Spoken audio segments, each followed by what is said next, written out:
ꯂꯩꯈꯤꯗ꯭ꯔꯕ ꯑꯩꯒꯤꯗꯤ ꯑꯄꯣꯛꯄ ꯃꯤꯉꯣꯟꯗ ꯄꯟꯖꯔꯕꯗ ꯆꯤꯡꯂꯦꯟꯁꯤꯡꯍ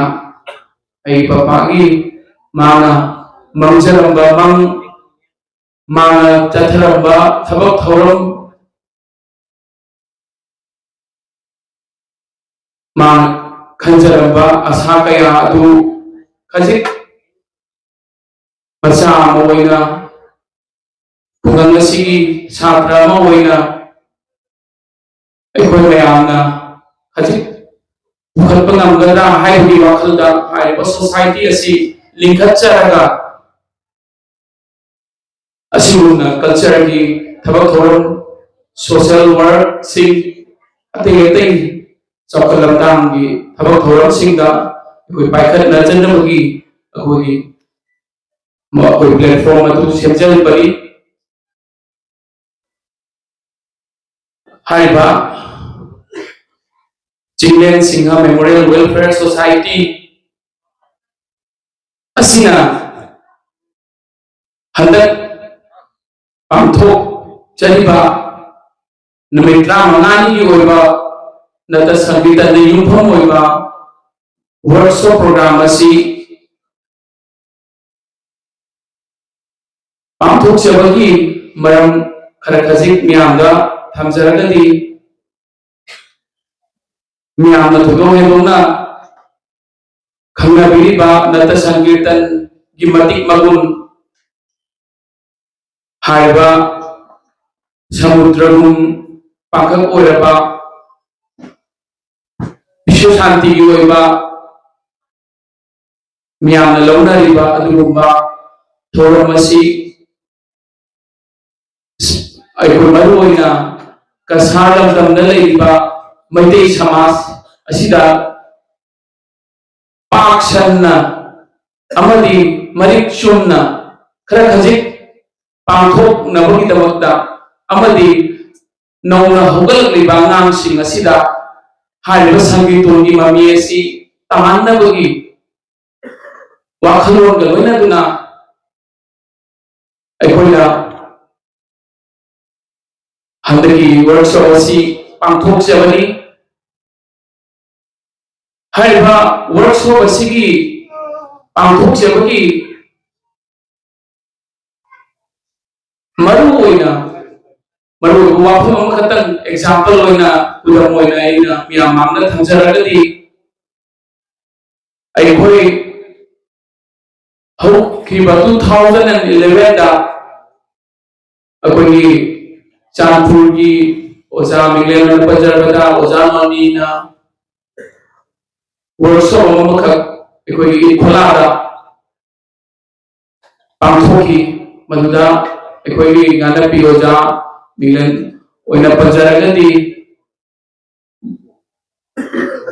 लेबपोपम लाखपति अमति लोइनाबा ओजासिंगा लाखतुना पांथोकिबा अदुगुम्बा वर्कशॉप प्रोग्राम अदुदगी ममांग ददुगी ममांगा लेरंबा संगीतोंगी मागी मौंग अमति वर्कशॉप अदु पांथोक्रबा मतुंगा संगीतोंगी होंगलिबा मौंग मसक फजर थोरपा अदुगुम्बा मौंग चुमथोरपा मदु मयाम अदु खुदमना अखोइना कोई संगीतोनिया ओरगदी सुजोजना आइना हाइजगदो मसि खंजगनी कोई कदा थाबगी मौंग कुट ओइ याय नाइना थागनी हाइबा कोई मदुदा कोई मदुदगी थैदरतना कोइना चुमथोरपा होकी अदगी मदुदा मागी सवों पलामना लेपदबा सवों फिरे अमदी सैसक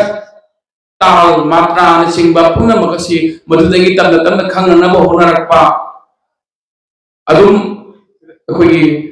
मणिपुरना चलरिबा मौंग अदुगा अखोई तमनबो होनरपा हाइबा 2011 की वर्कशॉप अदुलगिनी हाइबसी ननाय एना मतमदुदा यावजरपा अमदी हौजिक हौजिक उरिबा मौंग असिना ननाय थमजबनी हाइबा थैदरक्पा फजा थोरक्पगी मौंग असिना सुंसोय सोयदना हंदक पांथोकदोरिबा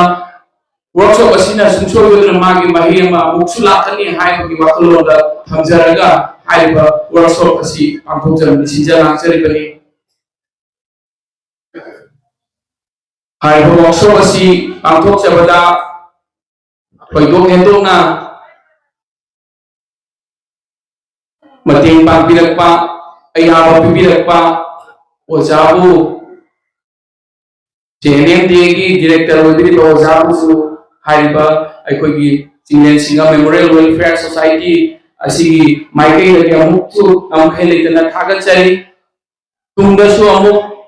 सुंसोय सोयदना अखोइ चथर रखिनी हाइबगी वखलोनदसु अमुक थमजरी मियामनसु मतेंग पांगपिरक्पा संगीतोनबु नुंसिबगी मवोंग मयाम पुनमकु अमुकसु अइहाकना संगीतोनिया अमोइना अमदि सिंजल लांजरिबा असिगी सेक्रेटरी अमोइना मियामबुसु गमखै लेतना थागतचरी नचाना मियामांगा थमजरी दुदी सुंसोय सोयदना संगीतोनकी दमकता चावखननबगी दमकता अइ रसा सुंसोय सोयदना मांग थाना चेचिनदगनि मियाम असिगुमना अइ दमकता मियाम संगीतोनियागी दमकता लेपिउ हाइजरगा ngasi Lord Agency Ulansi. Thank you.